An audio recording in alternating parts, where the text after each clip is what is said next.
I am one. I cannot do everything, but I can do something.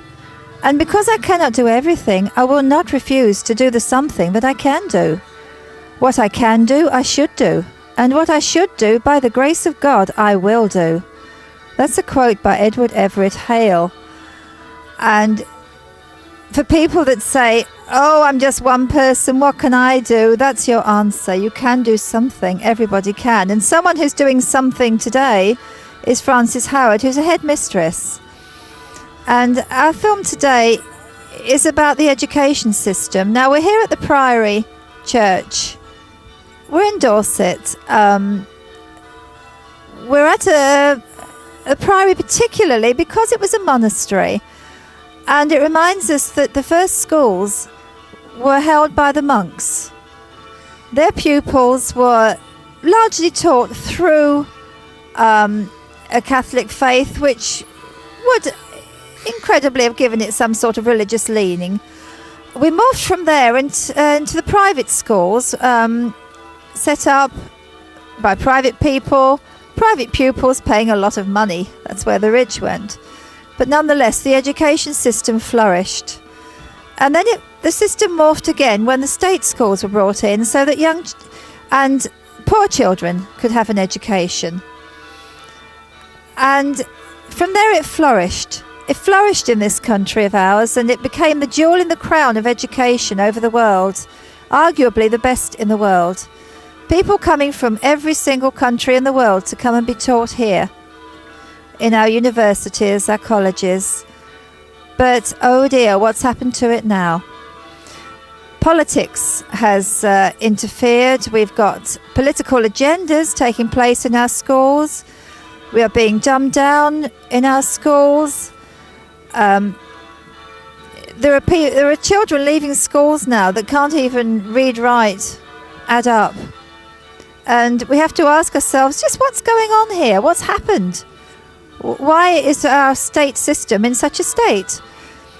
Well, we've got with us today Frances Howard, who's a headmistress, and she's going to tell us, well, she's going to reveal to us things that you'd never dream of.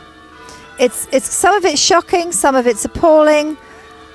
Stand by to be educated into our current state school system by Frances. And she's one person standing up here doing what she can for the good of all. Thank you, Frances.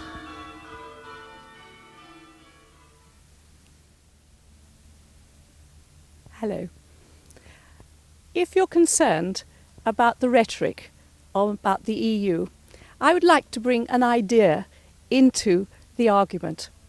Now, the idea is from a book which I have read recently, a marvellous book called The Road to Serfdom by Friedrich Hayek.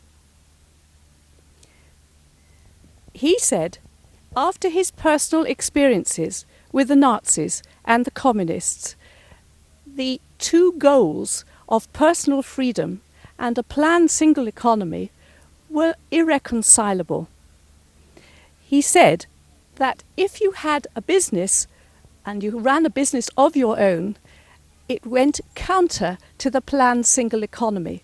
So personal achievements and personal freedoms were not possible with a single idea of economics.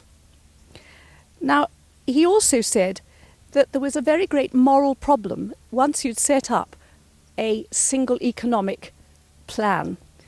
Who decides who spends the taxes and where? Do you spend the taxes repairing the drains in Latvia or the flood defences in Britain? Who decides? And another area which we are very concerned about, the human rights. When Liako Chindamo was released, he was given the freedom to stay in this country. Most people thought he should be flogged and sent back to Italy. He had murdered a man who'd run a school, Philip Lawrence, and he was now a danger to Mrs. Lawrence, who had no choice in the matter, having had her life ruined by this man. Who decides that this man should stay in this country? And the next area, which I happen to know something about, is the education. In Europe, there is an education agenda run by the Commission. Parents have not had a decision as to what is taught in our schools.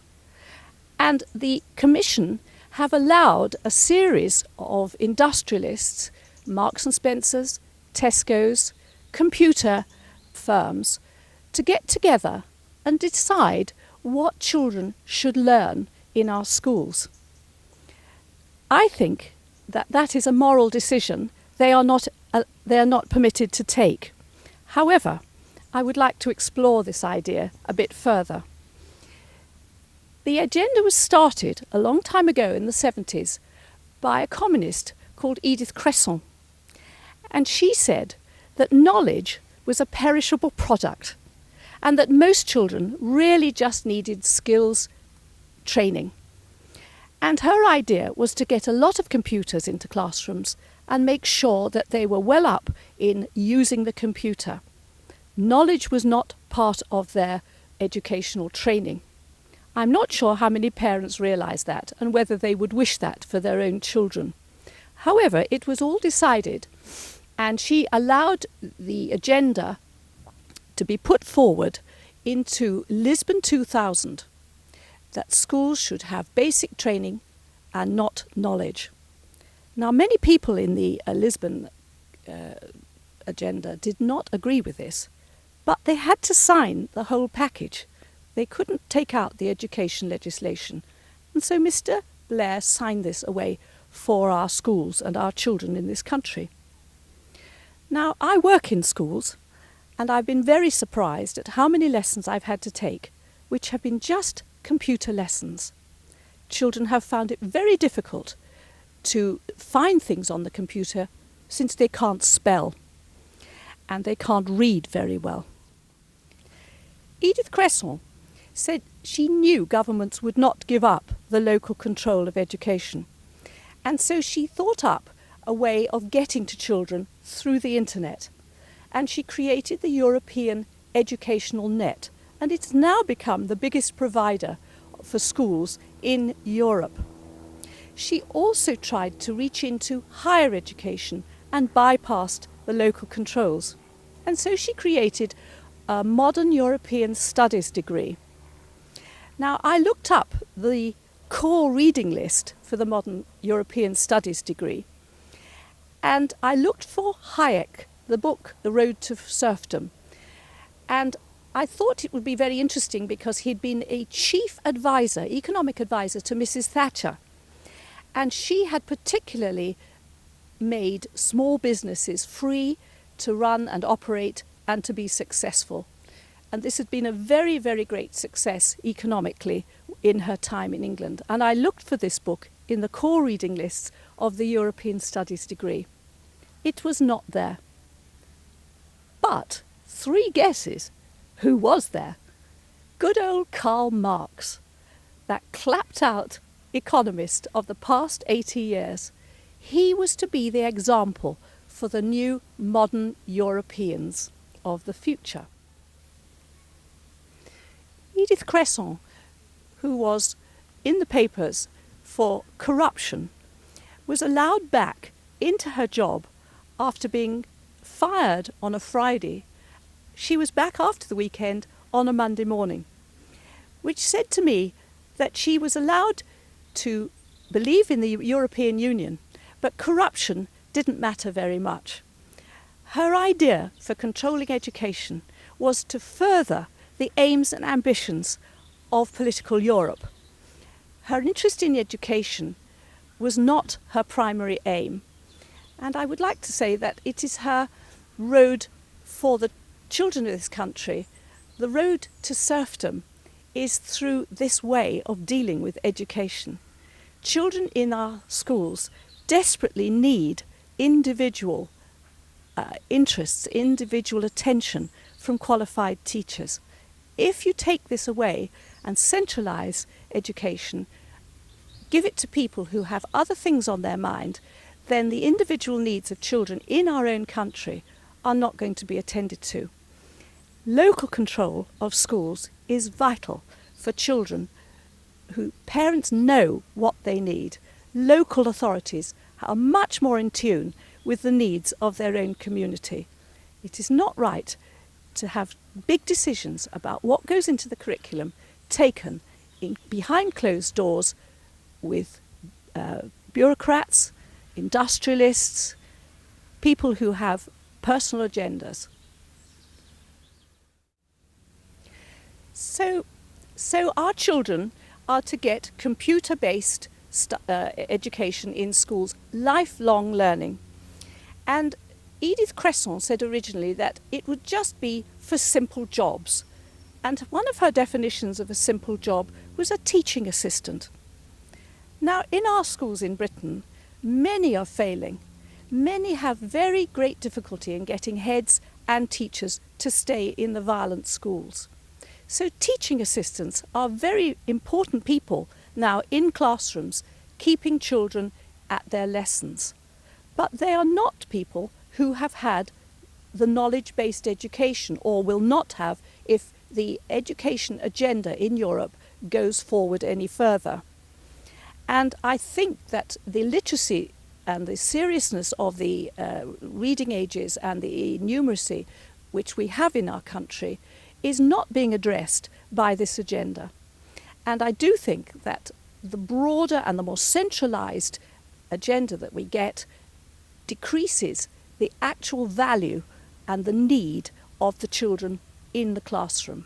So the practicalities of having a centralised European education system are already questionable.